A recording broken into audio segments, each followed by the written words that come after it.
Hey everyone, welcome back into our Trade of Black podcast. I'm your host, Shad Dales. We've got a political showdown happening, as we know, in the Keystone State, and it could change the course of cannabis reform in the Northeast. And that's putting it mildly. Pennsylvania Governor Josh Shapiro is going all in, using adult use cannabis legalization as a bargaining chip in the state's ongoing budget negotiations, something we've been reporting on for quite some time. But not everyone is on board. Today we're going to break down Shapiro's strategy, who he's clashing with, and whether this could finally move Pennsylvania into the legal cannabis column. So with that, let's get into it. Let's first start with the man at the center of it all, and that's Governor Josh Shapiro. He's not just talking about legalization, he puts it directly into the 2025 state budget, which is big. According to the Cannabis Business Times, Shapiro wants to legalize adult use cannabis to generate new revenue, create jobs, and take pressure off the criminal justice system. His proposed plan would regulate and tax cannabis sales with a structure similar to what we've seen in nearby states like New York and New Jersey. In his words, quote, "We are losing out on revenue while other states are moving forward. It's time Pennsylvania joins them," end quote.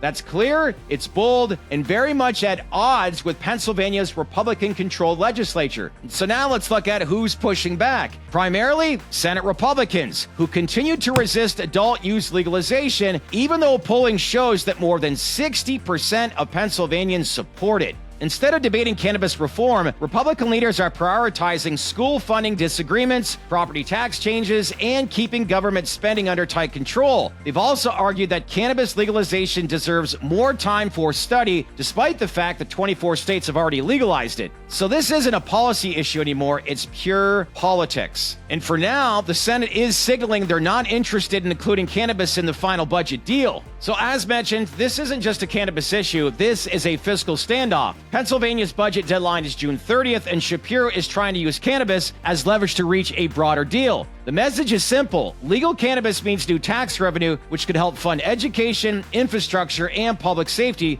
without raising taxes elsewhere. But here's the risk. If Republicans refuse to negotiate on cannabis, it could trigger a budget impasse, which would delay spending across the state and create political headaches for both sides. For Shapiro, it's also a gamble, but also shows just how seriously he views legalization as part of the state's economic future. So here's the million-dollar question then. What are the odds we get adult use legalization in Pennsylvania this year? Well, it's still very much up in the air, unless Shapiro can extract major concessions. But this push does two important things. One, it keeps cannabis at the center of the conversation during the most critical time of the legislative calendar. And two, it sets up a clear contrast heading into 2026, when many lawmakers will be up for re-election. Keep that in mind. Shapiro's team is betting that continued resistance to cannabis in a state where voters support it will eventually become politically costly for Republicans. Again, 70% support this right now in PA. If that calculus holds, we could see real movement after November or even sooner if public pressure ramps up. So bringing this all in, what does this mean for cannabis investors? Because we know Pennsylvania is a sleeping giant. Why? Well, it's the fifth largest state economy in the U.S. with a large medical program already in place in proximity to both legal and illegal supply chains. If adult use legalization happens, it could unlock one of the biggest new markets in the country with major upside for multi-state operators like Trulieve, Jushi, Green Thumb Industries, and Terracin. They all have strong footprints in the state. But timing is everything, and right now, this is still about political posturing, not policy implementation. So what do? Stay patient and stay focused. Because when Pennsylvania flips, it could be a watershed moment for East Coast cannabis. And let's face it, we need new markets to come online for this industry. So that's a wrap for today's episode of the Trade of Black podcast. Let us know in the comments below what you think is going to happen. Do you think Shapiro's budget push will finally move the needle on cannabis in Pennsylvania, or is this just more smoke and no fire? Love to get your feedback, so again, leave your comments below. And if you have time, make sure to give this video a like, smash on that bell for all notifications, and please subscribe to our channel.